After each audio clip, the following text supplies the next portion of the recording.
Welcome to Bioguru Lectures. Today we'll start about 2017 KV SBRSX question paper.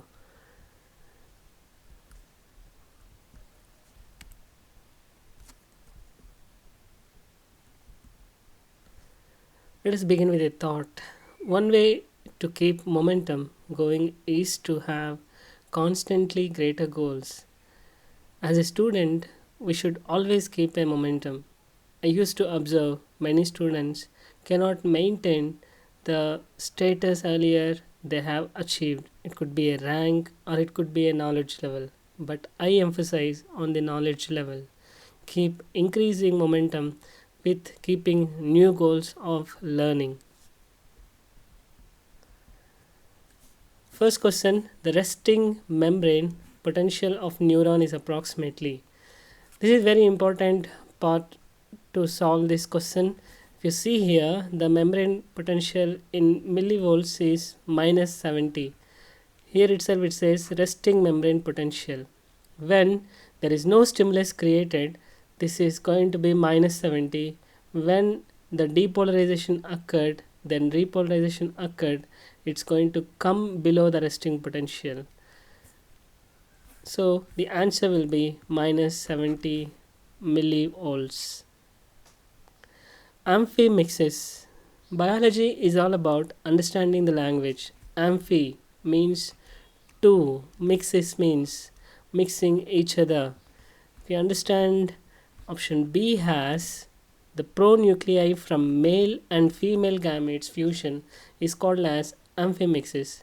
Do you know what we call this with other name? This is aka the sexual reproduction.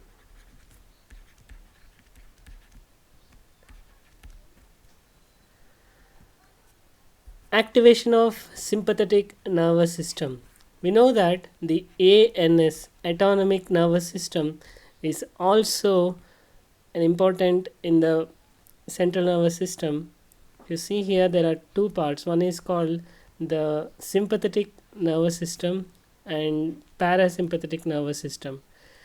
Among this, except increasing the heart rate, remaining are going to be performed by parasympathetic.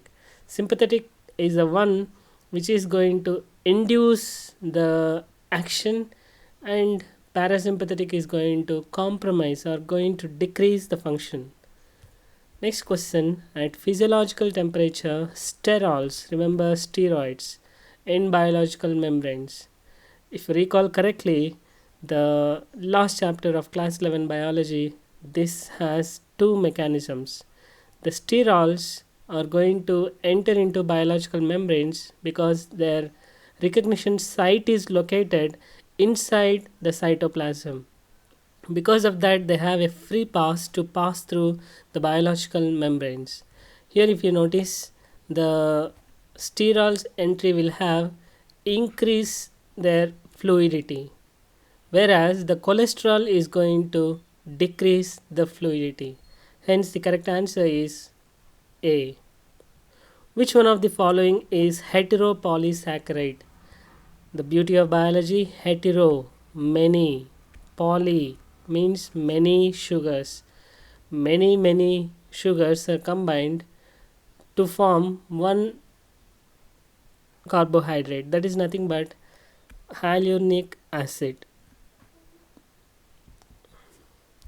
Bacterial plasmids are genetic entities that, this is very obvious. We know that the plasmids are extra chromosomal material in the circular shape. Normally, these are non genetic parts of the bacteria, and the correct answer will be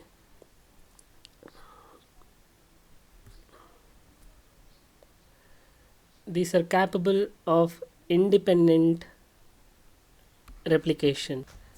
Skin prick test. Understand skin prick test? I hope if you have experience the allergy to any kind of medicines, if you go to doctor is going to take a test. I heard like they're going to use a pin like thing to pierce on the skin. if that is allergic to you, you will get a small kind of allergic note, allergic pimple. So that means you have allergic to that. Similarly, the skin prick test, immunologically, what is its function? If you see here, this is going to find out the mast cells under skin. We know that the mast cells are going to produce the histamines. The histamines play a vital role in developing the allergies. Hence, this will be the correct answer. Which one of the following does not process E. coli, does not directly involve, does not. If you see here, all these have somewhat the direct involvement, but DNA replication does not have any role to do with DNA. Which one of the following statements is incorrect for translation in cytoplasm? I'm again repeating, incorrect translation in cytoplasm. One codon codes for only one amino acid. Very good, it is correct. One amino acid may be coded by many codons. Looking little bit fishy, but the answer is correct. One amino acid is going to be coded by many codons. Like we have maximum 4 codons also seen coding for one amino acid. If you see here, more than one amino acids are coded by one specific codon. One amino acid coded by one specific codon. Up to here it is correct, but when you notice here more than, we should not be acceptable. This will be incorrect. And if you see the last one, there are some codons that do not code for any amino acid. Absolutely yes, the start codons and stop codons doesn't have anything to do with,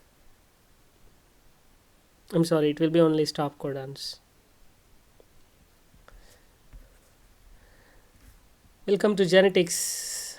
The homozygous parents harboring two different alleles of gene exhibiting incomplete dominance for flower color used for genetic experiment. Which one of the following statements is incorrect? Again, I'm highlighting the incorrect part. So they're trying to say the flowers are exhibiting incomplete dominance for flower, and what we have to find is the incorrect one. The F2 generation consists plants with 3 different flower colors. Yes, when we put the crossing, for example RR and RR, the incomplete dominance in the sense, instead of showing red and the white flowers, the plants are going to show the pink flowers, that too in heterozygous condition. This is what briefly about the incomplete dominance. If you notice here, this is going to satisfy the statement. It is correct only. The genotypic and phenotypic ratios obtained in the F2 generation will be different. Is it different? Actually, the ratios are 1:2:1. It is not different. It is both for genotypic ratio and phenotypic ratio. It is going to remain same. Hence, option B we can go with. Let us see the other options as well. The F1 generation will be different flower color compared to both parents. Of course, the genotypic ratio obtained F2 generation will be same irrespective of whether complete dominance or incomplete dominance. When they say about only genotypic ratio, yes, I'll agree with that, because the normal monohybrid cross as well will have 1:2:1 ratio. Next question. Which one of the following is an essential condition for population to be at Hardy-Weinberg equilibrium? A cake answer for us, it is random mating. Inbreeding in a population leads to increasing in homozygosity. This is very big problem for the animals to mate among within a same region. I hope you might have seen the people used to take their cows by walk to many kilometers to make them mate with new breeds so that the homozygosity will be broken. Which one of the following molecules serves as substrate for direct synthesis of ATP? I want you to recall the glycolysis pathway. If you see the if you remove this also, we can get the answer glucose 6 phosphate, fructose 1 6 phosphate. Just there is a transformation, and pyruvate is the end product of it, which doesn't match. But 1,3 bisphosphoglycerate can be able to produce the ATP directly in glycolysis pathway. Next, if pure chlorophyll solution is illuminated with UV light, I want you to recall UV light is nothing but the red light. The solution appears to be. If you guess the answer green, it should be wrong, and the red color is going to be correct because we have extracted the chlorophyll and we are passing through the UV red light. As we are isolated it is going to reflect the same light, hence the option 3 will be correct. Next, botanical names in column 1, family order in column 2. This is going to be little challenging and we must know very popular examples among the families. Let me give you the answer. A, the P is going to be 4. Tamarindus indica is part of Papilionaceae, and Cocos nucifera coconut is from Ariaceae. Colchicum, which is used for the polyendosperm, to increase the endosperm. Colchicum, this is nothing but Liliaceae, very important thing, and Vitamnia somnifera, which is Solanaceae.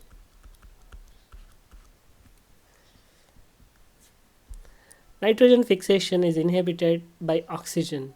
However, aerobic nitrogen fixing bacteria, nitrogen is fixed in the presence of oxygen. Nitrogenase in such organism is protected by which one of the following mechanisms? It is again a simple answer.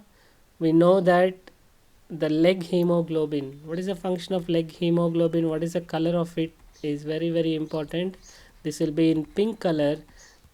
The other name of this is also the oxygen scavenger. This is going to remove oxygen completely within the cells, through which the nitrogenase can fix the atmospheric nitrogenase enzyme is going to fix the atmospheric nitrogen. Moving on to next question. Frederick Griffith performed an experiment where mice were killed when injected with a mixture of killed S-type, and S-type is killed, whereas the R-type is not killed. This is live. We know that this is nothing but the virulent, this is non-virulent. When both of these are mixed together, there is a big reaction of killing the mice. The mice is dead. The main reason behind this is the genetic material present in the dead or heat killed one entered into non-virulent one and it got transformed. If you know this, the answer is in front of your eyes. That is nothing but option 4, DNA transformation. Easy to go. Next one. In diabetic patients, the pH of blood plasma can decrease, leading to acidosis, means more hydrogen. This is because tissues catabolize. This is again a little bit tricky question, but let us go through the options and understand. Amino acids leading to loss of buffering capacity of the blood. Know that amino acids cannot directly involve in this process in the blood, cannot be accepted. Stored glycogen leading to accumulation of pyruvic acid. The glycogen cannot directly produce the pyruvic acid. We are sorry, option B cannot be. Stored fatty acids leading to accumulation of beta hydroxybutyric acid and acetoacetic acid. Yes, I think this will be the proper reason. That's why the diabetic patients are not advised to consume more amount of the oily foods. Nucleic acid spool leading to decrease in blood pH. I don't think it's going to make sense. So we can go with option 3. The number of alveoli in an individual is doubled without changing total alveolar volume. The exchange capacity of lungs will be. Understand? They're asking exchange capacity. How do we supposed to calculate it? Let me take a small illustration. We have two containers. In the container, let's say normally A and B. I'm going to keep 100 alveoli here, and which is fixing 100 CO2 and 100 O2. In the other one, I'm actually keeping 300 alveoli, which is obviously fixing inside. In this we can see the 150 CO2, 150 O2 and 150 CO2 can also fit inside, because the alveolar structure is meant to be to fit inside the lungs. Hence, it is going to increase the oxygen as well as carbon dioxide. It is not going to compromise with only one, as the lungs have good exchanging capacity. With increased surface area, they can perform very well with exchange of CO2 and O2 equally. In an experiment, bacteria were infected 32P labeled virus. Remember, they are infecting virus with P32 radioisotope in the ratio of 5:1. This is blah blah blah. The culture was vigorously shaken, followed by centrifugation. The radioactivity. If you know the normal process, the answer will be in front of your eyes. The virus is infected with bacteria, as the P32 is found in the cell pellet, because the other places it will not be correct. For example, metabolic activity, nothing to do with it, and the supernatant inorganic phosphate has also nothing to do with it. Detected in the supernatant association with the viral capsid, because it is not part of the protein, it cannot be associated, but it can be found in the cell pellet.